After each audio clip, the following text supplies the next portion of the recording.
Hi army's ಅನ್ಯೋಂಗ್ ಎಲ್ಲರೂ ಹೇಗಿದ್ದೀರಾ? ಎಲ್ಲ ಚೆನ್ನಾಗಿದ್ದೀರಾ ಅನ್ಕೊತೀನಿ. ಸೊ ತುಂಬ ಲಾಂಗ್ ಬ್ರೇಕ್ ಆಗಿದೆ ವೀಡಿಯೋಸ್ ಹಾಕ್ತೆ. ಇನ್ಮೇಲೆ ಹಾಗೆ ಮಾಡಬಾರ್ದು ಅಂತ ಅಂದ್ಕೊಂಡಿದ್ದೀನಿ. ಕೆಲವೊಂದು ವೀಡಿಯೋದಲ್ಲಿ ಈ ಡೈಲಾಗ್ ಹೇಳ್ತೀಯ ನೀನು ಅಂತ ಹೇಳ್ಬಿಟ್ಟು ನಿಮಗೆ ಅನ್ನಿಸ್ಬೋದು. ಬಟ್ ಏನು ಮಾಡೋದು, ಪೊಸಿಷನ್ ಆಗಿತ್ತು. ಇನ್ಮೇಲೆ ಹಾಗೆ ಮಾಡಲ್ಲ ಅಂದ್ಕೊಂಡು ಎಂತ ಗೊತ್ತಾ, ಮಾತಾಡೋದೇ ಮರ್ತೋದಂಗೆ ಆಗಿಬಿಟ್ಟಿದೆ. ಸೊ ಮೊದಲೇ ಮಾತಾಡೋಕ್ಕೆ ಬರ್ತಿಲ್ಲ, ಇವಾಗ ಇನ್ನೂ ಮಾತಾಡೋಕ್ಕೆ ಬರಲ್ಲ. ಹೆಂಗಿದೆ ಅನ್ನೋದನ್ನ ವೀಡಿಯೋ ನೋಡ್ಬಿಟ್ಟು ಕಮೆಂಟ್ ಮಾಡಿ. ಈ ಸ್ಟೋರಿನೂ ಮರ್ತೋಗಿದೆ, ಹೆಂಗೆ ತೊಗೊಂಡೋಗ್ತೀನೋ ಗೊತ್ತಿಲ್ಲ.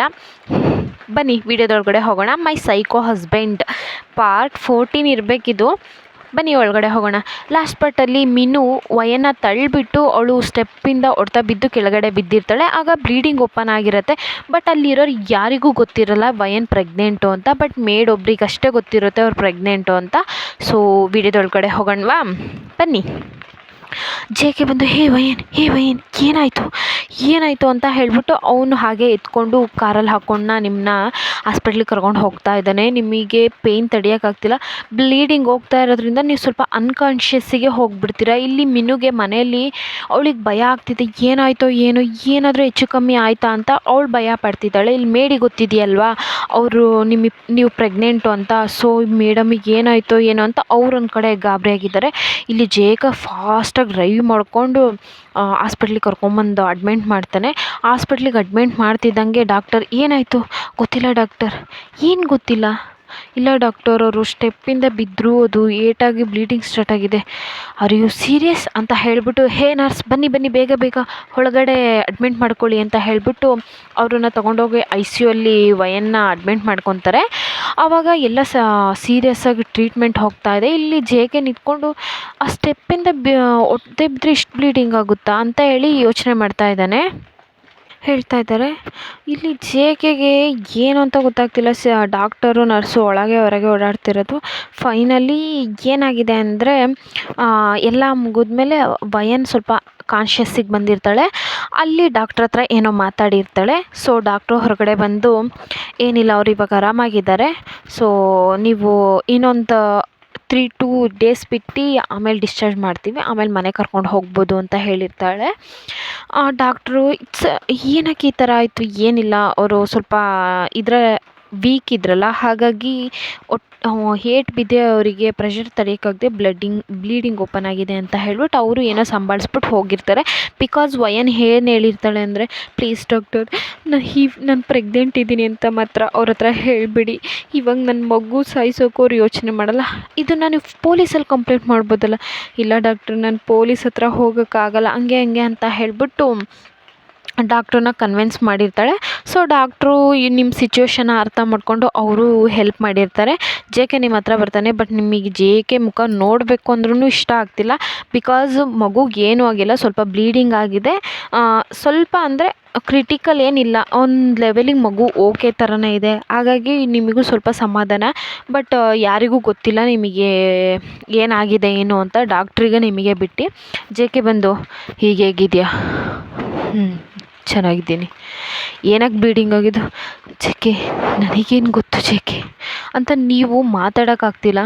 ಸರಿ ಇಲ್ಲೇ ಇರು, ಹೋಗಿ ತಿನ್ನೋಕ್ಕೇನಾದರೂ ತೊಗೊಬರ್ತೀನಿ, ನನಗೇನು ಬೇಡ. ಡಾಕ್ಟರ್ ಹೇಳಿದ್ದಾರೆ ನೀನು ವೀಕ್ ಇದೆಯಾ ಅಂತ. ಇಲ್ಲೂ ಓವರ್ ಆ್ಯಕ್ಟಿಂಗ್ ಮಾಡಬೇಡ ವಯನ್. ಆಯಿತು ಅಂತ ಹೇಳಿಬಿಟ್ಟು ಜೇಕೆ ಹೋಗಿ ಹಾಗೆ ಹೋಟಲಿಂದ ನಿಮಗೆ ಗಂಜಿ ಎಲ್ಲ ತೊಗೊಂಬಂದು ಕೊಡ್ತಾನೆ. ನೀವು ಇವಾಗ ಬೇಡ ಅನ್ನೋ ಸಿಚುವೇಷನಲ್ಲಿ ಇಲ್ಲ, ಬಿಕಾಸ್ ನಿಮ್ಮ ಮೈಯಲ್ಲೂ ಸ್ಟ್ರೆಂತ್ ಇಲ್ಲ, ತಿನ್ನಲೇಬೇಕು ಅನ್ನೋ ಪೊಸಿಷನಲ್ಲಿ ಇದ್ದೀರಾ. ಹಾಗಾಗಿ ನೀವು ಅದನ್ನು ಹಾಗೆ ತಿಂತೀರಾ. ಜೇಕೆನೂ ಹಾಗೆ ಇರ್ತಾನೆ. ನೀನು ಹೊರಡು ಜೇಕೆ. ವಾಟ್, ನಾನು ಹೊರಡಬೇಕಾ? ನೈಟೆಲ್ಲ ನಾನು ಬೇಡ ಜೇಕೆ, ನನ್ನನ್ನೇನು ನೀನು ನೋಡ್ಕೋಬೇಕು ಅನ್ನೋದು ಏನೂ ಇಲ್ಲ, ನಾನು ನೋಡ್ಕೊಳೋದು ಗೊತ್ತಿದೆ ಜೇಕೆ, ಹೋಗು ಅಂತಂದಾಗ ಅವನಿಗೂ ಹೋ ಶಿಟ್, ಏನೋ ಮಾಡ್ಕೊ ಅಂತ ಹೇಳಿಬಿಟ್ಟು ಅವ್ನ ಪಾಡಿಗೆ ಅವ್ನು ಬಂದುಬಿಡ್ತಾನೆ. ಬಟ್ ಅವನಿಗೆ ಒಂದು ಕಡೆ ಬಿಟ್ಟು ಬರಬಾರ್ದು ಅನಿಸುತ್ತೆ. ಬಟ್ ನೀವು ಮಾತಾಡಿದ್ದಕ್ಕೆ ಅವ್ನು ಗಾಂಡಾಗಿ ಏನಾದರೂ ಮಾಡ್ಕೊ ಅಂತ ಹೇಳಿಬಿಟ್ಟು ಅವನು ಕಾರ್ ತೊಗೊಂಡು ಹಾಗೆ ಹೋಗ್ತಾನೆ. ನೀವು ಸ್ವಲ್ಪ ಆರಾಮಾಗಿರ್ತೀರ, ಬಿಕಾಸ್ ನಿಮಗೆ ಬ್ಲೀಡಿಂಗ್ ಹೋಗಿರುತ್ತೆ. ಬಟ್ ಗ್ಲುಕೋಸು ಮೆಡಿಸನಿಂದ ಸ್ವಲ್ಪ ನೀವು ಆರಾಮಾಗಿರ್ತೀರ. ಒಂದು ಅಂದರೆ ಬೆಳಗ್ಗೆ ಆಗಿರುತ್ತೆ. ಇವಾಗ ಸಂಜೆನಷ್ಟೊತ್ತಿಗೆ ನೀವು ಆರಾಮಾಗಿರ್ತೀರ. ನಿಮಗೆ ಇವಾಗ ಅನಿಸುತ್ತೆ ನಾನು ರಿಟರ್ನ್ ಆ ಮನೆಗೆ ಹೋದರೆ ಮತ್ತೆ ಇದೇ ಥರನೇ ನಾನು ಅನುಭವಿಸ್ತೀನಿ. ನಾನು ಪ್ರೆಗ್ನೆಂಟ್ ಇರೋದು ಯಾರಿಗೂ ಗೊತ್ತಿಲ್ಲ. ಒಂದು ವೇಳೆ ಅವ್ರಿಗೆ ಗೊತ್ತಾಯಿತು ಅಂದರೆ ಇವಾಗ ಗೊತ್ತಿಲ್ಲದೆ ಆಗಿರೋದು ನೆಕ್ಸ್ಟು ಗೊತ್ತಾಗೇ ಆಗುತ್ತೆ. ಬೇಡ, ಇಲ್ಲಿಂದ ಹೇಗಾದರೂ ತಪ್ಪಿಸ್ಕೋಬೇಕು. ಮನೇಲಿದ್ದರೆ ಎನಿ ಟೈಮ್ ಬಾಡಿಗಾರ್ಡ್ ಇರ್ತಾರೆ. ಬಟ್ ಇವಾಗಾದರೆ ಹಾಸ್ಪಿಟಲಲ್ಲಿ ಇದ್ದೀರಲ್ಲ, ಜೆ ಕೆ ಯಾವುದೋ ಒಂದು ಮೈಂಡಲ್ಲಿ ನಿಮ್ಮ ಜೊತೆ ಬಾಡಿಗಾರ್ಡ್ ಇಡೋದನ್ನು ಮರ್ತಿದ್ದಾನೆ, ಹಾಗೆ ಹೋಗಿದ್ದಾನೆ. ಸೊ ನೀವು ಡಾಕ್ಟರ್ ಹತ್ರ ಹೋಗಿ ಪ್ಲೀಸ್ ಡಾಕ್ಟರ್ ಹೆಂಗಾದರೂ ಹೆಲ್ಪ್ ಮಾಡಿ ಅಂತ ಹೇಳಿಬಿಟ್ಟು ಅವ್ರ ಹತ್ರ ರಿಕ್ವೆಸ್ಟ್ ಮಾಡಿ ಅಲ್ಲಿಂದ ಹೊರಗಡೆ ಹೋಗಿರ್ತಾರೆ. ಬಟ್ ಈ ವಿಷಯ ಜೆ ಕೆ ಗೊತ್ತಿಲ್ಲ. ಅವ್ನ ಪಾಡಿಗೆ ಅವ್ನು ಬಂದು ಮನೇಲಿ ಆರಾಮಾಗಿದ್ದಾನೆ. ಮೀನು ಬಂದು ಹೇ ಜೆ ಕೆ ಏನಾಯಿತು, ಏನಾಗಿದೆ ಭಯನಿಗೆ? ಏನಿಲ್ಲ, ವೀಕ್ ಇದ್ದಾಳಂತೆ, ಅದು ಸ್ವಲ್ಪ ವೀಕ್ ಇದ್ದರೆ ಬ್ಲೀಡಿಂಗ್ ಓಪನ್ ಆಗುತ್ತಾ ಜೆ ಕೆ? ಗೊತ್ತಿಲ್ಲ, ಡಾಕ್ಟ್ರು ಹೇಳಿದ್ರು. ಹೌದಾ, ಯಾಕೆ ಇವಾಗ ಅವಳನ್ನ ಬಿಟ್ಟು ಬಂದೆ? ಯಾರಾದರೂ ಇದ್ದಾರ ಜೊತೆಗೆ? ಯಾರೂ ಇಲ್ಲ. ಅವಳು ಮಾತಾಡೋ ಮಾತಿಗಳ ಜೊತೆ ಯಾರೂ ಇರಬೇಕು ಅನ್ಸೋದಿಲ್ಲ. ಹೌದು ಬಿಡು ಜೆ ಕೆ, ಹೆಂಗಾದರೂ ಸಾಯಲಿ ಅಂತ ಹೇಳಿದಾಗ, ಹೇ ಮಿನು ಏನು ಜೆ ಕೆ, ಅದು ಅವಳಿಗೂ ನನಗೂ ಇರೋ ಪ್ರಾಬ್ಲಮ್ಮು, ನೀನು ಯಾಕೆ ನಡುವೆ ಬರ್ತೀಯ? ಇದೇನು ಜೆ ಕೆ ಹೊಸದಾಗಿ?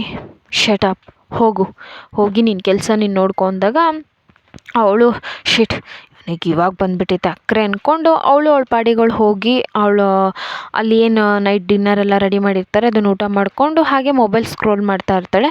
ಇಲ್ಲಿ ಜೆ ಕೆ ತಡೀತಿಲ್ಲ. ಎಷ್ಟೇ ಇದಾದರೂ ಸರಿ, ಹೋಗಿ ನೋಡೋಣ, ಒಬ್ಳನ್ನೇ ಬಿಟ್ಟು ಬಂದೀವಿ, ಏನಾದರೂ ಬೇಕು ಅಂದರೆ ಯಾರ ಹತ್ರ ಹೇಳ್ತಾಳೆ, ಅವಳ ಹತ್ರ ಫೋನು ಇಲ್ವಲ್ಲ ಅಂತ ಹೇಳಿಬಿಟ್ಟು ಇವನು ಮತ್ತೆ ರಿಟರ್ನ್ ಇಲ್ಲಿಂದನೇ ಊಟನೆಲ್ಲ ತೊಗೊಂಡು ಹಾಸ್ಪಿಟ್ಲಿಗೆ ಹೋಗ್ತಾನೆ. ಬಟ್ ಅಲ್ಲಿ ಹಾಸ್ಪಿಟ್ಲಲ್ಲಿ ಹೋಗಿ ವಾರ್ಡಲ್ಲಿ ನೋಡಿದ್ರೆ ಅವಳು ಇಲ್ಲ. ಎಲ್ಲಿ ವಾಶ್ರೂಮಿಗೆ ಏನಾದರೂ ಹೋಗಿದ್ದಾಳ ಅಂತ ಹೇಳಿಬಿಟ್ಟು ಹೇ ವಯಾನ್ ಅಂದ್ಕೊಂಡು ವಾಶ್ರೂಮ್ ಹತ್ರ ಎಲ್ಲ ಹೋಗಿ ನೋಡ್ತಾನೆ. ಡೋರೆಲ್ಲ ಕ್ಲೋಸ್ ಇದೆ. ಎಲ್ಲಿ ಹೋದ್ಲಿ ಇವಳು, ಎಲ್ಲಾದರೂ ಹೊರಗಡೆ ಏನಾದರೂ ಓಡಾಡ್ತಿದ್ದಾಳ ಅಂತ ಹೇಳಿ ಎಲ್ಲ ತಗೊಂಡು ನೋಡ್ಬಿಟ್ಟು ಲಾಸ್ಟಲ್ಲಿ ಡಾಕ್ಟರ್ ಹತ್ರ ಬಂದು ವಯಾನ್ ಎಲ್ಲಿ? ನಂಗೆ ಗೊತ್ತಿಲ್ಲ, ಅವರು ವಾರ್ಡಲ್ಲೇ ಇದ್ರಲ್ಲ, ನೀವೇ ತಾನೇ ಅವ್ರ ಜೊತೆಗಿದ್ರಿ? ಇಲ್ಲ, ನಾನು ಮನೆಗೆ ಹೋಗಿದ್ದೆ. ಅಲ್ಲ ಸರ್, ಪೇಷಂಟ್ ಜೊತೆ ಒಬ್ಬರು ಇರಬೇಕು ಅನ್ನೋ ಒಂದು ಬೇಸಿಕ್ ಕಾಮನ್ ಸೆನ್ಸು ಇಲ್ವಾ? ಇಲ್ಲ, ಊಟ ತರೋಣ ಅಂತ ಹೇಳ್ಬಿಟ್ಟು ಇವ್ನು ಏನೇನೋ ಸಂಭಾಳಿಸ್ತಿದ್ದಾನೆ. ಸಾರಿ ಸರ್, ನನಗೆ ಗೊತ್ತಿಲ್ಲ ಅಂತ ಹೇಳ್ಬಿಟ್ಟು ಡಾಕ್ಟ್ರು ಅಲ್ಲಿಂದ ಹಾಗೆ ಹೋಗಿಬಿಡ್ತಾರೆ. ಇವನಿಗೆ ಹುಚ್ಚಿಡ್ದಂಗೆ ಆಗಿರುತ್ತೆ. ಎಲ್ಲಿ ಹೋದ್ಲಿ ಇವಳು, ಶಿಟ್ ಅಂತ ಹೇಳಿಬಿಟ್ಟು ಕಾರ್ನ ತೊಗೊಂಡು ರೈಲ್ವೆ ಸ್ಟೇಷನ್ನು, ಬಸ್ ಸ್ಟೇಷನ್ನು ಎಲ್ಲ ತಗೊಂಡು ಹೋಗಿ ನೋಡ್ತಿದ್ದಾನೆ. ಬಟ್ ನೀವು ಎಲ್ಲೂ ಕಾಣ್ತಿಲ್ಲ. ಬಿಕಾಸ್ ನೀವು ಎಲ್ಲೂ ಹೋಗಿರಲ್ಲ. ಸದ್ಯಕ್ಕೆ ಇನ್ನೂ 2-3 ದಿನ ನಾನು ಎಲ್ಲಾದರೂ ಬಸ್ಸಿಗೆ ಹೋಗ್ತೀನಿ ಅಂದರೆ ಅವ್ನು ನನ್ನನ್ನು ಹುಡುಕ್ತಾನೆ ಅಂತ ಹೇಳಿಬಿಟ್ಟು ನಿಮಗೆ ಗೊತ್ತಿರೋ ಒಬ್ಬರು ಫ್ರೆಂಡ್ ಮನೆಗೆ ಹೋಗಿರ್ತೀರ. ಬಟ್ ಈ ಫ್ರೆಂಡ್ ಇದ್ದಾರೆ ಅಂತ ಜೆ ಕೆಗೆ ಗೊತ್ತಿಲ್ಲ. ಬಿಕಾಸ್ ಇದು ನೀವು ಫಸ್ಟು ಪ್ರೆಸ್ಸಲ್ಲಿ ಕೆಲಸ ಮಾಡ್ತಿರ್ತೀರಲ್ಲ, ಸೊ ಅಲ್ಲಿಂದ ಅವ್ರಿಗೆ ಗೊತ್ತಿರೋ ಫ್ರೆಂಡ್ ಮುಖಾಂತರ ನೀವು ಒಬ್ಬರು ಮನೇಲಿ ಇರ್ತೀರ. ಸೊ ನಡೆದಿರೋ ವಿಷಯ ಎಲ್ಲ ಹೇಳಿದಾಗ ಅವರು ಓಕೆ, ನಾನು ನಿನಗೆ ಜಾಬ್ ನೋಡ್ತೀನಿ, ಈ ಥರ ಹೊರಗಡೆ ಹೋಗಿ ಕೆಲಸ ಮಾಡಬೇಕು ಅಂತ ಹೇಳಿದಾಗ ಪರವಾಗಿಲ್ಲ, ನಾನು ನನ್ನ ಮಗುಗೋಸ್ಕರ ಏನು ಬೇಕಾದರೂ ಮಾಡ್ತೀನಿ, ಬಟ್ ಇಲ್ಲಿ ಮಾತ್ರ ಇರಲ್ಲ ಅಂತ ಹೇಳ್ಬಿಟ್ಟು ನೀವು ಅಲ್ಲಿ ಅವ್ರ ಹತ್ರ ಎಲ್ಲ ಮಾತಾಡಿ ಕೆಲಸನೂ ರೆಡಿ ಮಾಡ್ಕೊಂಡಿರ್ತೀರ. ಇಲ್ಲಿ ಜೆ ಕೆ ಹುಚ್ಚುನ್ ಥರ ನಿಮ್ಮನ್ನು ಹುಡುಕ್ತಾ ಇದ್ದಾನೆ. ಬಟ್ ನೀವು ಸಿಗ್ತಾನೇ ಇಲ್ಲ. ಅವನು ಅಂದ್ಕೊಂಡ ಓಕೆ ಎಸ್ಕೇಪ್ ಆದಲು ಅಂತ. ಬಟ್ ಎಲ್ಲ ತಕ್ಕೂ ಅವ್ನು ಸರ್ಚ್ ಮಾಡ್ದೆ, ಒಂದು ವಾರ ನಿಮ್ಮ ಸರ್ಚ್ ಮಾಡೋದ್ರಲ್ಲೇ, ಬಟ್ ಎಲ್ಲೂ ಸಿಕ್ಕಿಲ್ಲ. ನೀವು ಇಲ್ಲೇ ಇದ್ದೀರಾ, ಬಟ್ ಅವನಿಗೆ ಗೊತ್ತಾಗಿಲ್ಲ. ಬಿಕಾಸ್ ನೀವು ಹೊರಗಡೆ ಎಲ್ಲೂ ಬಂದಿಲ್ಲ, ಆ ಮನೇಲೇ ಇದ್ದೀರಾ. ಆಮೇಲೆ ಅವರೇ ನಿಮಗೆ ಹೇಳಿಬಿಟ್ಟು, ಅಂದರೆ ಅವರ ಮುಖಾಂತರ ನೀವು ಹೊರಗಡೆ ದೇಶಕ್ಕೆ ಹೋಗ್ತೀರಾ. ಅಲ್ಲೋಗಿ ನೀವು ಒಂದು ಕಂಪ್ನೀಲಿ ಜಾಬಿಗೆ ಅಪ್ಲೈ ಮಾಡಿಕೊಂಡು ಅಲ್ಲೇ ಕೆಲಸ ಮಾಡೋಕ್ಕೆ ಸ್ಟಾರ್ಟ್ ಮಾಡ್ತೀರಾ, ಒಬ್ರಿಗೆ ಪಿ ಎ ಆಗಿ. ಬಿಕಾಸ್ ಇವರು ಸ್ವಲ್ಪ ಗೊತ್ತಿರೋರ ಹತ್ರ ನಿಮ್ಮನ್ನ ರೆಕಮೆಂಡ್ ಮಾಡಿರ್ತಾರೆ. ಸೊ ಅವರು ನಿಮ್ಮನ್ನು ಪಿ ಎ ಆಗಿ ಅಕ್ಸೆಪ್ಟ್ ಮಾಡಿಕೊಂಡು ನಿಮಗೆ ಕೆಲಸ ಕೊಟ್ಟಿರ್ತಾರೆ. ಸೊ ನೀವು ಅಲ್ಲಿ ಇವಾಗ ಎಲ್ಲದ್ರಿಂದನೂ ಹೊರಗೆ ಹೋಗಿ ಏನೋ ಒಂಥರ ಫ್ರೆಶ್ ಗಾಳಿ, ಇವಾಗ ನಾನು ಹೊರಗೆ ಬಂದು, ಇವಾಗ ನಮಗೆ ತುಂಬ ಸುಸ್ತಾದಾಗ ಹೊರಗೆ ಬಂದು ಒಂಥರ ಫ್ರೆಶ್ ಏರ್ ಬರುವಾಗ ನಮಗೇನೋ ಒಂಥರ ಮನ್ಸಿಗೆ ಸಮಾಧಾನ ಆಗುತ್ತಲ್ಲ, ಆ ಥರ ಫೀಲ್ ಮಾಡ್ತಿದ್ದೀರಾ. ಅಂತೂ ಜೆ ಕೆಯಿಂದ ತಪ್ಪಿಸ್ಕೊಂಡು ಬಂದೆ. ಪಪ್ಪು, ಇನ್ಮೇಲೆ ನಿನ್ನನ್ನು ನಾನು ಚೆನ್ನಾಗಿ ನೋಡ್ಕೊತೀನಿ. ಇಷ್ಟು ದಿನ ನಿನಗೆ ಒಂದು ವೇಳೆ ಊಟಕ್ಕೂ ನಾನು ನಿನ್ನ ಅಷ್ಟು ಹಿಂಸೆ ಮಾಡಿದ್ದೀನಿ, ಸಾರಿ. ಇನ್ಮೇಲೆ ಆ ಥರ ಮಾಡಲ್ಲ, ನಿನ್ನನ್ನು ಚೆನ್ನಾಗಿ ನೋಡ್ಕೊತೀನಿ ಅಂತ ನಿಮ್ಮ ಹೊಟ್ಟೆಲಿರೋ ಮಗು ಹತ್ರ ಮಾತಾಡ್ಕೊತ ಹೀಗೆ ನಿಮ್ಮ ಡೇಸಸ್ ಪಾಸ್ ಆಗ್ತಿದೆ. ಇಲ್ಲಿ ಜೆ ಕೆಗೆ ಫೈನಲಿ ಗೊತ್ತಾಗ್ಬಿಡುತ್ತೆ ಆ ಮೇಡಿಂದ. ಏನು ಅಂದರೆ ನೀವು ಬಚ್ಚಿಟ್ಟಿರ್ತೀರಲ್ಲ ಪ್ರೆಗ್ನೆನ್ಸಿ ಕಿಟ್ಟು, ಅದು ಜೆ ಕೆ ಏನೋ ತೆಗಿಯೋಕ್ಕೆ ಹೋಗಿರ್ತಾನೆ, ನಿಮ್ಮ ಕಬೋರ್ಡಲ್ಲಿ ಹುಡ್ಕಕ್ಕೆ ಹೋಗಿರ್ತಾನೆ, ಏನಾದರೂ ಇಟ್ಟಿದ್ದಾಳ, ಏನಾದರೂ ಪ್ಲಾನ್ ಮಾಡಿದ್ದಾಳ ಅಂತೇಳಿ. ಅದನ್ನು ನೋಡಿದ್ರೆ ಆವಾಗ ಅವಳು ತೆಗ್ದು ನೋಡುವಾಗ ಅದರಲ್ಲಿ ಪ್ರೆಗ್ನೆನ್ಸಿ ಕಿಟ್ ಇದೆ. ಅದನ್ನ ನೋಡಿ ಜೆ ಕೆ ಶಾಕು. ಈ ಪ್ರೆಗ್ನೆನ್ಸಿ ಕಿಟ್ಟು ವಯನ್ ಕಬೋರ್ಡಲ್ಲಿ ಹೇಗೆ ಬಂತು ಅಂತ ಹೇಳಿಬಿಟ್ಟು ಹಾಗೆ ಥಿಂಕ್ ಮಾಡ್ತಾ ಅವಳೆಲ್ಲೂ ಹೊರಗಡೆ ಹೋಗಿರೋಕ್ಕೆ ಸಾಧ್ಯ ಇಲ್ಲ.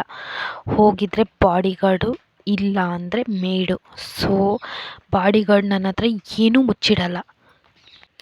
ಸೊ ಮೇಡ್ದೆ ಇದು ಕೆಲಸ ಅಂತ ಹೇಳಿಬಿಟ್ಟು ಮೇಡನ್ನು ಕರೀತಾರೆ.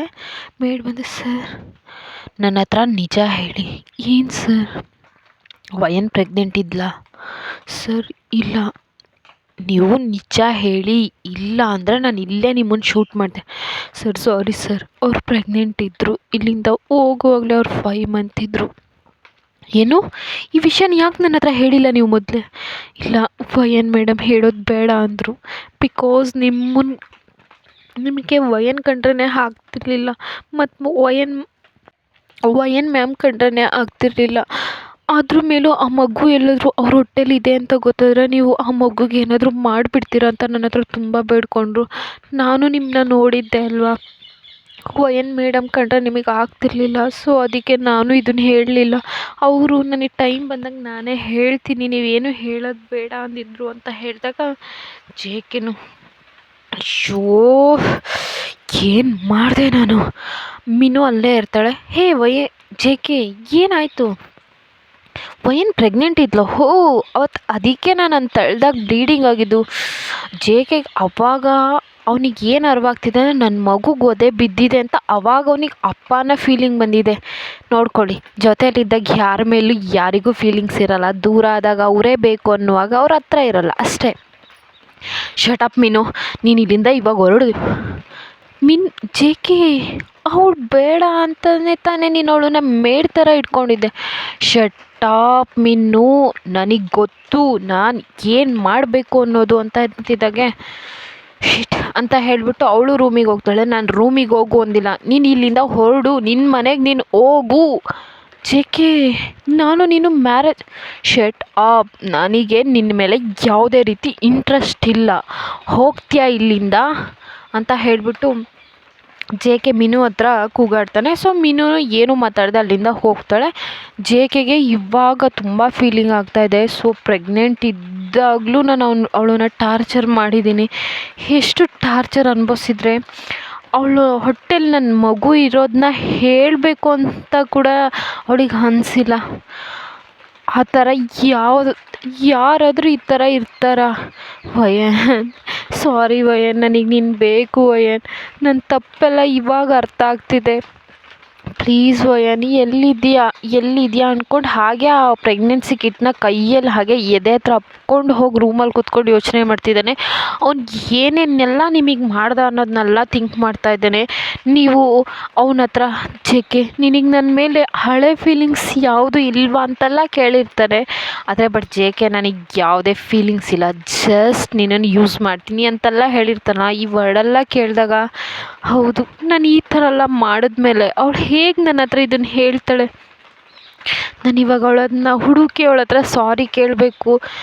ಆದರೆ ನಾನು ಹೇಗೆ ಹುಡುಕ್ಲಿ? ಇಷ್ಟು ದಿನ ಹುಡುಕಿದ್ರು ಸಿಕ್ಕಿಲ್ಲ ಅವಳು ಅಂತ ಇವನು ತುಂಬ ತಲೆ ಕೆಡಿಸ್ಕೊಂಡು ಎಲ್ಲ ಕಡೆನೂ ಹುಡುಕ್ತಿದ್ದಾನೆ. ಬಟ್ ವಯನ್ ಎಲ್ಲೂ ಸಿಗೋ ಥರನೇ ಕಾಣ್ತಿಲ್ಲ. ಬಿಕಾಸ್ ಅವಳು ಆಲ್ರೆಡಿ ಅಲ್ಲಿ ಕೆಲಸ ಮಾಡ್ತಿದ್ದಾಳೆ. ಇವಾಗ ಅವಳಿಗೆ 9 ಮಂತ್ ಕಂಪ್ಲೀಟ್ ಆಗ್ತಾ ಬಂದಿದೆ. ಇನ್ನು 1 ವೀಕಲ್ಲಿ ಡಿಲಿವರಿ ಡೇಟ್ ಕೊಟ್ಟಿರ್ತಾರೆ. ಸೊ ಅದಕ್ಕೋಸ್ಕರ ವೆಯ್ಟ್ ಮಾಡ್ತಾ ಇರ್ತಾಳೆ. ಬಟ್ ಅವಳು ಪ್ರೆಗ್ನೆಂಟ್ ಇದ್ದ ಕೆಲ್ಸಕ್ಕೆ ಹೋಗೋಕ್ಕಾಗ್ತಾ ಇರೋದಿಲ್ಲ. ಆದರೂ ನನ್ನ ಮಗುನ ನೋಡ್ಕೊಬೇಕು ಅಂತ ಹೇಳಿಬಿಟ್ಟು ಹೋಗ್ತಾ ಇರ್ತಾರೆ. ಬಟ್ ಅವ್ರ ಬಾಸ್ ತುಂಬ ಒಳ್ಳೆಯರು. ಮೆಟರ್ನಿಟಿ ಲೀವ್ ತೊಗೊಳ್ಳಿ, ಪರವಾಗಿಲ್ಲ. ಇಲ್ಲ ಸರ್ ನಾನು ಬರ್ತೀನಿ, ಮಗು ಡಿಲಿವರಿ ಆದಮೇಲೆ ನಾನು ಲೀವ್ನ ಅದನ್ನು ಇದ್ರದ್ದು ಸೇರಿಸಿ ಎಕ್ಸ್ಟೆನ್ಸ್ ಮಾಡ್ಕೊತೀನಿ ಅಂತ ಎಲ್ಲ ಹೇಳಿ ಅವರನ್ನು ಕನ್ವಿನ್ಸ್ ಮಾಡಿ ಇವಳು ಕೆಲ್ಸಕ್ಕೆ ಹೋಗ್ತಾ ಇರ್ತಾಳೆ. ಸೊ ಫೈನಲಿ ಇವತ್ತು ಅವಳಿಗೆ ಡಿಲಿವರಿ ಡೇಟ್ ಇರುತ್ತೆ. ಸೊ ಹಾಸ್ಪಿಟ್ಲಿಗೆ ಅಲ್ಲೂ ಇವಾಗ ಇಲ್ಲಿಂದ ಹೋದ್ಮೇಲೆ ಅಲ್ಲಿ ಪಕ್ಕದ ಮನೆ ಆ ಥರ ಎಲ್ಲ ಪರಿಚಯ ಆದಮೇಲೆ ಸೊ ಗಂಡ ಇಲ್ಲ ಅದು ಇದು ಏನೋ ಹೇಳಿ ಮ್ಯಾನೇಜ್ ಮಾಡಿರ್ತಾಳೆ. ಹಾಗಾಗಿ ಅವರೇ ತೊಗೊಂಡೋಗಿ ಹಾಸ್ಪಿಟ್ಲಿಗೆ ಅಡ್ಮಿಟ್ ಮಾಡಿರ್ತಾರೆ. ಸೊ ಅವಳಿಗೆ ಒಂದು ಮುದ್ದಾದ ಗಂಡು ಪಾಪು ಹುಟ್ಟಿರುತ್ತೆ. ಆ ಪಾಪು ಸೇಮ್ ಜೇಕೆ ಥರನೇ ಇರುತ್ತೆ. ಆವಾಗ ಎಲ್ಲ ಡೆಲಿವರಿ ಎಲ್ಲ ಆಗಿ ಆ ಪಾಪು ವಯನ್ ಕೈಗೆ ಬಂದಾಗ 9 ತಿಂಗಳು ಎತ್ತಿ ಹೊತ್ತಿದ್ದು ನಾನು. ಬಟ್ ನಿಮ್ಮ ಅಪ್ಪನ ಥರನೇ ಇದೆಯಲ್ಲೋ, ನಿಮ್ಮ ಅಪ್ಪನ ಮರಿಬೇಕು ಅಂತ ಇಲ್ಲಿಗೆ ಬಂದರೆ ನೀನೇ ನೆನ್ಪು ಮಾಡ್ತೀಯೇನೋ ಅಂತ ಹೇಳಿಬಿಟ್ಟು ಅವ್ರ ಮಗನ ಹಾಗೆ ಮುದ್ದು ಮಾಡ್ತಾ ಇರ್ತಾಳೆ. ಇವಳಿಗೆ ಏನು ಅಂದರೆ ಜೆ ಕೆ ಫಸ್ಟೆಲ್ಲ ಹೆಂಗಿದ್ದ ಅಂತ ಯೋಚನೆ ಮಾಡಿದಾಗ ಆವಾಗ ಸ್ವಲ್ಪ ಹಿಂದೆ ಇವಳಿಗೆ ಜೆ ಕೆ ಮೇಲೆ ಸ್ವಲ್ಪ ಫೀಲಿಂಗ್ಸ್ ಬಂದಿರುತ್ತೆ. ಬಟ್ ಅವ್ನು ಮಾಡೋದು ನೋಡಿ ಎಲ್ಲ ಮರೆತುಬಿಟ್ಟು ಯಾರೂ ಬೇಡ ಏನೂ ಬೇಡ ಅಂದ್ಬಿಟ್ಟು ಮಗುನೇ ಸಾಕು ಅಂತ ಹೇಳ್ಬಿಟ್ಟು ಜೀವನ ಮಾಡೋಣ ಅಂತ ಹೇಳಿ ಹಿಂಗೆ ನಿರ್ಧಾರ ತೊಗೊಂಡು ಬಂದಿರ್ತಾಳೆ. ಫಸ್ಟು ಜೆ ಕೆ ಹತ್ರ ಹೇಳಬೇಕು ಅಂತಲೇ ಇರ್ತಾಳೆ ಪ್ರೆಗ್ನೆಂಟ್ ಆಗಿರೋದನ್ನ. ಅವನು ಒಂದು ಸರಿ ಹೇಳಿರ್ತಾನೆ ಅಲ್ವಾ, ನನಗೆ ಮಗುನೂ ಬೇಡ ನಿನ್ನಿಂದ ಏನೂ ಬೇಡ ಅಂತ. ಸೊ ಇದೆಲ್ಲ ಥಿಂಕ್ ಮಾಡೇ ಇವಳು ಹೊರಗಡೆ ಬಂದು ಈ ಥರ ಇದ್ದಾಳೆ. ಇವಾಗ ಮಗುನೂ ಸೇಮ್ ಜೆ ಕೆ ಥರನೇ ಇದೆ, ಅವನ ಥರನೇ ಬನ್ನಿ ಸ್ಮೈಲ್, ಏನೋ ಒಂಥರ ಕ್ಯೂಟಾಗಿದ್ದಾರೆ. ಸೊ ಜೆ ಕೆನೂ ಒಂದು ಕಡೆ ವಯನ ಹುಡುಕ್ತಾನೆ ಇದ್ದಾನೆ. ಬಟ್ ವಯನ್ ಎಲ್ಲಿದ್ದಾಳೆ ಅನ್ನೋದನ್ನ ಅವನಿಂದ ಹುಡ್ಕೋಕ್ಕಾಗ್ತಾಯಿಲ್ಲ. ಇಲ್ಲಿ ವಯನು ಹಾಗೆ ಆ ಮಗು ಜೊತೆ ತುಂಬ ಹ್ಯಾಪಿಯಾಗಿ ಲೈಫ್ನ ಲೀಡ್ ಮಾಡ್ತಿದ್ದಾಳೆ. ಸೊ ಹೀಗೆ 2 ಇಯರ್ಸ್ ಪಾಸ್ ಆಗಿರುತ್ತೆ. ಆ ಮಗು ನೇಮ್ ಬಂದು ಜಿಂಕ್ಷಿ ಅಂತ ಇಟ್ಟಿರ್ತಾಳೆ. ಸೊ ಜಿಂಕ್ಷಿ ಹತ್ರ ಮಾತಾಡ್ತಾ ಇರ್ತಾಳೆ. ಸೊ ಇವತ್ತು ಅವ್ರ ಕಂಪ್ನಿಗೆ ಮಗುನೂ ಕರ್ಕೊಂಡು ಹೋಗ್ತಾಳೆ. ಅವಳು ಕಂಪ್ನಿಗೆ ಎನಿ ಟೈಮ್ ಮಗುನೂ ಕರ್ಕೊಂಡು ಹೋಗ್ತಾಳೆ. ಸೊ ಮಗು ಜಿಂಕ್ಷಿ ಇದ್ದನು, ಅಮ್ಮ ಅಮ್ಮ ಎಲ್ಲಿಗೆ ಹೋಗ್ತಿದ್ದೀವಿ ನಾವು? ಪಾಪು ಹೇಳಿಲ್ವಾ ಆಫೀಸಿಗೆ ಹೋಗ್ತಿದ್ದೀವಿ, ಇವತ್ತೊಂದು ಮುಖ್ಯವಾದ ಮೀಟಿಂಗ್ ಇದೆ. ಅಮ್ಮ ನೀನು ನನಗೆ ಪಾರ್ಕಿಗೆ ತಾನೇ ಕರ್ಕೊಂಡು ಹೋಗ್ತೀನಿ ಅಂದಿದ್ದು. ಸಾರಿ ಜಿಂಕ್ಷಿ, ಇವತ್ತು ಒಂದಿನ ಆಫೀಸಿಗೆ ಹೋಗ್ಬಿಟ್ಟು ನಾಳೆ ಫುಲ್ ಡೇ ಪಾರ್ಕಲ್ಲಿ ಇರೋಣ. ಹೋಗು ಅಮ್ಮ, ನಾನು ಹೋಗ್ತೀನಿ ಹೋಗು ಅಂತ ಹೇಳಿಬಿಟ್ಟು ಅದು ಪಾಪು ಹಾಗೆ ಕೋಪ ಮಾಡ್ಕೊಂಡು ಹೋಗ್ತಾನೆ. ಅವಳು ನಗ್ತಾ ಸಾರಿ ಜಿಂಕ್ಷಿ, ಸಾರಿ ಅಂತ ಹೇಳಿಬಿಟ್ಟು ಹಾಗೆ ಅವಳನ್ನ ಸಮಾಧಾನ ಮಾಡ್ಕೊಂಡು ಆಫೀಸಿಗೆ ಕರ್ಕೊಂಡು ಹೋಗ್ತಾರೆ. ಅವರು ಆಫೀಸ್ ಬಾಸ್ ಇರ್ತಾರಲ್ಲ, ಸೊ ಅವ್ರು ಬಂದು ಈ ಥರ ಮೀಟಿಂಗ್ ಇದೆ. ಸೊ ಬೂಸಾನಿಂದ ಒಬ್ಬರು ಮುಖ್ಯವಾದ ವ್ಯಕ್ತಿ ಬರ್ತಿದ್ದಾರೆ ಮೀಟಿಂಗಿಗೆ. ಏನೇನು ಬೇಕೆಲ್ಲ ಅರೇಂಜ್ ಮಾಡಿ ವಯನ್ ಅಂದಾಗ ಓಕೆ ಸರ್ ಅಂತ ಹೇಳಿಬಿಟ್ಟು ಇವಳು ಎಲ್ಲ ಮೀಟಿಂಗಿಗೆ ಅರೇಂಜ್ ಮಾಡಿರ್ತಾಳೆ. ಮಗುನ ಏನಂದರೆ ಅವನು ಅರ್ಥ ಮಾಡ್ಕೊಂಡಿರ್ತಾರೆ. ಆ ಮಗುನೂ ಅಮ್ಮ ಈ ಥರ ಕೆಲಸ ಮಾಡ್ತಿದ್ದಾರೆ, ಅವ್ರಿಗೆ ಡಿಸ್ಟರ್ಬ್ ಮಾಡಬಾರ್ದು ಅಂತೇಳಿ ಅವನಿಗೆ ಈಗಲೇ ಅಷ್ಟೊಂದು ಬುದ್ಧಿ ಇದೆ. ಸೊ ಅಲ್ಲೇ ಕೂತಿರ್ತಾನೆ. ಬಟ್ ಯಾವುದೇ ರೀತಿ ಕಿತಾಪತಿ ಮಾಡದೆ ಸುಮ್ಮನೆ ಕೂತಿರ್ತಾನೆ. ಅಲ್ಲಿ ಕೊಟ್ಟಿರೋ ಒಂದು ಆಟ ಸಾಮಾನದಲ್ಲಿ ಆಟ ಆಡ್ತಾ ಇರ್ತಾನೆ. ಇಲ್ಲಿ ಮೀಟಿಂಗೆಲ್ಲ ರೆಡಿಯಾಗಿರುತ್ತೆ. ಸೊ ಮೀಟಿಂಗ್ ಇರುವಾಗ ಬಾಸು ವಯನ್ ನೀನು ಇಲ್ಲೇ ಇರಬೇಕಾಗತ್ತೆ. ಸರ್ ಮಗು ಪರವಾಗಿಲ್ಲ, ಜಿಂಕ್ಷಿ ಯಾವುದೇ ರೀತಿ ಹಠ ಮಾಡೋದಿಲ್ವಲ್ಲ, ಸೊ ಅವ್ನ ಪಾಡಿಗೆ ಅವನೊಂದು ಚೇರಲ್ಲಿ ಕೂತಿರಲಿ, ನಿಮ್ಮ ಪಾಡಿಗೆ ನೀವು ಮೀಟಿಂಗ್ ಕಂಟಿನ್ಯೂ ಮಾಡ್ಕೊಳ್ಳೋಣ ಅಂತ ಹೇಳಿರ್ತಾರೆ. ಓಕೆ ಸರ್ ಅಂತ ಹೇಳಿಬಿಟ್ಟು ಇವಳು ಮೀಟಿಂಗಲ್ಲಿ ಇರ್ತಾಳೆ. ಮೀಟಿಂಗಿಗೆ ಯಾರು ಬಂದಿರೋದು ಅಂದರೆ ನಮ್ಮ ಜೆ ಕೆ ಸರೇ ಬಂದಿರ್ತಾರೆ. ಜೆ ಕೆ ಬಂದಿರೋದು ವಯನ್ಗೂ ಗೊತ್ತಿಲ್ಲ, ವಯನ್ ಇಲ್ಲೇ ಇದ್ದಾಳೆ ಅಂತ ಜೆ ಕೆಗೂ ಗೊತ್ತಿರಲ್ಲ. ಸೊ ಹಾಗೆ ಜೆ ಕೆ ಮೀಟಿಂಗ್ ಒಳಗಡೆ ಬರ್ತಾನೆ. ಬಟ್ ವಯನ್ ನೋಡಿರಲ್ಲ. ಅವಳು ಬಗ್ಕೊಂಡು ಏನೋ ಬರಿತಾ ಇರ್ತಾಳೆ, ಪಾಯಿಂಟ್ಸ್ಗಳ್ನೆಲ್ಲ ನೋಟ್ ಮಾಡ್ತಾ ಇರ್ತಾಳೆ. ಬಟ್ ಜೆ ಕೆ ಅಲ್ಲಿಂದ ಬರ್ತಾನೆ, ವಯನ ನೋಡಿರ್ತಾನೆ. ಅವನಿಗೆ ಫುಲ್ಲು ಶಾಕ್, ಒಂದು ಕಡೆ ಹ್ಯಾಪಿ, ಒಂದು ಕಡೆ ಸ್ಯಾಡ್, ಒಂಥರ ವಯನ್ ಅಂದ್ಕೊಂಡು ಹಾಗೆ ಅವ್ನ ಕಣ್ಣಲ್ಲಿ ಸ್ವಲ್ಪ ನೀರು ತುಂಬ್ಕೊಂಡಿರುತ್ತೆ. ಬಟ್ ಅದನ್ನೇನೋ ಶೋ ಮಾಡಿದೆ ಹಾಗೆ ಒಂದು ಸೀಟಲ್ಲಿ ಕೂತ್ಕೊತಾರೆ. ಅವಾಗ ಬಾಸ್ ಇದ್ದರು, hi J K, how are you ಅಂದಾಗ ಹಾಂ ಫೈನ್ ಅಂತ ಹೇಳ್ತಾನೆ. ಅವನು ಜೆ ಕೆ ಅಂದಿದ್ದೆ, ನೀವು ಹಾಗೆ ಸಡನ್ನಾಗಿ ಎದ್ದು ನೋಡಿದ್ರೆ ಜೆ ಕೆ ನಿಮಗೆ ಕೈ ಕಾಲೆಲ್ಲ ಶಿವರ್ ಆಗ್ತಾಯಿದೆ. ಜೆ ಕೆನಾ ಇಲ್ಲಿಗೂ ಬಂದ್ಬಿಟ್ನಾ ಅಂತ ಹೇಳಿ ನೀವು ಫುಲ್ ಶಿವರ್ ಆಗ್ತಿದ್ದೀರಾ. ಇದನ್ನು ಜೆ ಕೆ ಗಮನಿಸ್ತಾನೆ. ಅವನಿಗೆ ತುಂಬ ಬೇಜಾರಾಗ್ತಿದೆ. ಬಿಕಾಸ್ ಒಬ್ಬ ವ್ಯಕ್ತಿ ನೋಡ್ತಿದ್ದಂಗೆ ಈ ಥರ ಎದುರುತ್ತಾರೆ ಅಂದರೆ ಯಾವ ಲೆವೆಲಿಗೆ ನಾವು ಅವ್ರನ್ನ ಅಷ್ಟು ಟಾರ್ಚರ್ ಮಾಡಿರಬೇಕು ಅಂತ ಹೇಳಿಬಿಟ್ಟು ಅವರು ಜೆ ಕೆ ನೋಡ್ತಾನೆ ಇದೆ ನಿಮ್ಮನ್ನು. ಬಟ್ ನೀವು ಅದನ್ನ ಏನು ಶೋ ಮಾಡದೆ ಆ ಮೀಟಿಂಗ್ ಹಾಗೆ ಹೋಗ್ತಾ ಇದೆ. ಸೊ ಎಲ್ಲ ಚೆನ್ನಾಗೇ ಹೋಗುತ್ತೆ. ಮೀಟಿಂಗು ಕಂಪ್ಲೀಟ್ ಆಗುತ್ತೆ. ನೀವು ಬೇಗ ಬಂದ್ಬಿಟ್ಟು ಅಲ್ಲಿ ಜಿಂಕ್ಷಿ ಕೂತಿರ್ತಾನಲ್ಲ ಸೀಟಲ್ಲಿ ಬಟ್ ಬೇಗ ಹೋಗ್ಬಿಟ್ಟು ಬಾ ಜಿಂಕ್ಷಿ, ಅಮ್ಮ ಯಾಕೆ ಬಾ ಜಿಂಕ್ಷಿ, ಫಸ್ಟ್ ಇಲ್ಲಿಂದ ಹೋಗಬೇಕು ಅಂದಾಗ ಹಾಂ ನಂದು ಆಟ ಸಾಮಾನು ಜಿಂಕ್ಷಿ ನಾನು ಬೇರೆ ಕೊಡಿಸ್ತೀನಿ ಬಾ ಅಂತ ಹೇಳಿಬಿಟ್ಟು ನೀವು ಜಿಂಕ್ಷಿನ ಕರ್ಕೊಂಡು ಹೋಗ್ತಾ ಇದ್ದೀರಾ.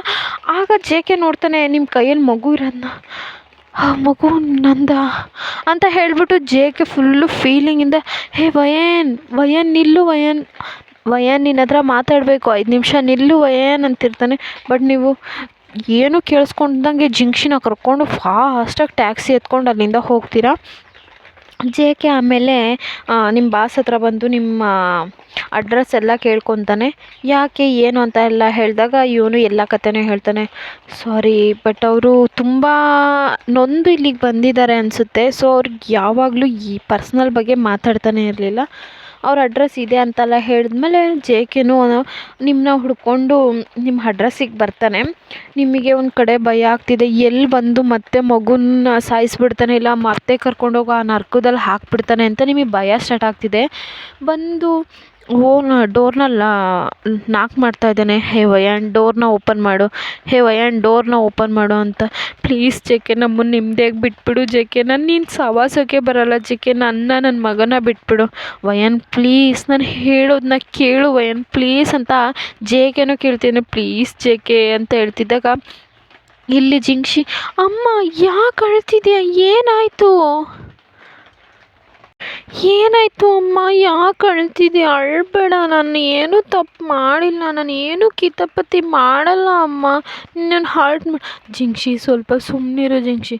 ವಯಾನ್ ಪ್ಲೀಸ್ ವಯಾನ್, ನಾನು ನಿನ್ನ ಹತ್ರ ಮಗು ಹತ್ರ ಸ್ವಲ್ಪ ಮಾತಾಡಬೇಕು, ಪ್ಲೀಸ್ ಜೆ ಕೆ ನಮ್ಮನ್ನು ಬಿಟ್ಬಿಡು, ನಿನ್ನ ಕಾಲಿಗೆ ಬೇಕಾದರೂ ಬಿದ್ದುಬಿಡ್ತೀನಿ ಜೆ ಕೆ ಪ್ಲೀಸ್ ಅಂತಿರ್ತಾರೆ. ಸೊ ಇವತ್ತಿಗೆ ಈ ಎಪಿಸೋಡ್ನ ಇಲ್ಲಿಗೆ ಮುಗಿಸ್ತೀನಿ. ಇಷ್ಟ ಆದರೆ ಲೈಕ್ ಮಾಡಿ, ಕಮೆಂಟ್ ಮಾಡಿ, ಹಾಗೆ ಮರಿದೆ ಸಬ್ಸ್ಕ್ರೈಬ್ ಮಾಡ್ಕೊಳ್ಳಿ. ತುಂಬ ದಿನ ಗ್ಯಾಪ್ ಆಗಿದೆ, ವಿಡಿಯೋ ಹೇಗೆ ಬಂದಿದೆ ಅನ್ನೋದು ನನಗೆ ಸ್ವಲ್ಪನೂ ಗೊತ್ತಿಲ್ಲ.